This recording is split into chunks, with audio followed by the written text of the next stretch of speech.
on that ball joint right there. So we have the nut off the ball joint and it won't come loose. You can see they're just kind of stuck. So there's a couple things you could do. One, probably the most old school method is a pickle fork. So if you like pickles, get yourself a fork. And there's several sizes. The pickle fork is going to go right in there. And then you take this one. Pickle fork would go in there. We just bang, bang, bang, and it's going to come loose.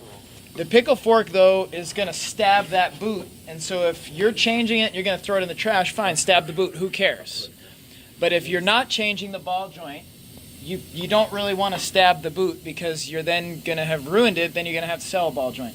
So the pickle fork, cool, that's one method. Another method is an air hammer pickle fork, which I like. You can see, same pickle fork, swinging onto the air hammer. And I mean, it would right now, just a quick touch of it would be out, like super fast. But again, we would have damaged it.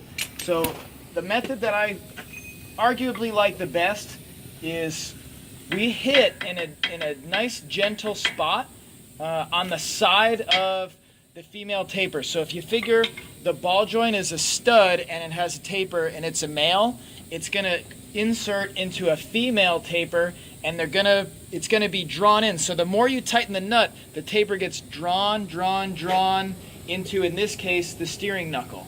Right now they're kind of like pressed together. So you take the nut off, cool, but you have to separate them. The pickle fork would separate them. Another option is you figure if there's that round female part, if we can hit it and distort that round part into an oval for a second, it'll no longer be so tight on the male stud part and it'll separate. And that's typically what I like to do. Sometimes you'll have to pry, sometimes you don't. I'll give it a couple hits. If it doesn't come apart, I'll go ahead and I'll do the pickle fork. We'll play it by ear. I like to hit right here.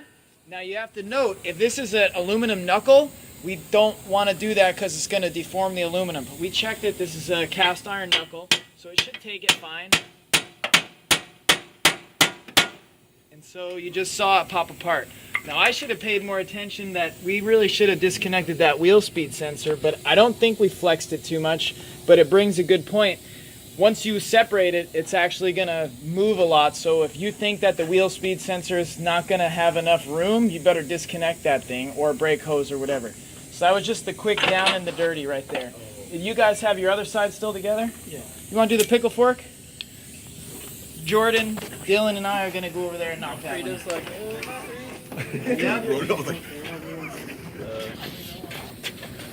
Oh, you guys don't have the nut off yet, though. Yeah, that's right. Well, let's pop it apart. Jordan, you pause. We'll get the... All right, so when you get to this point, we need to pull the cotter pin. Pulled. You need to get the nut off.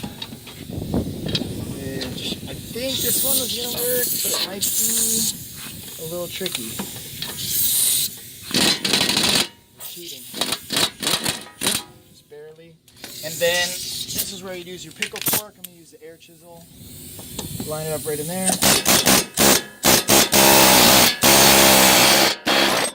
that one?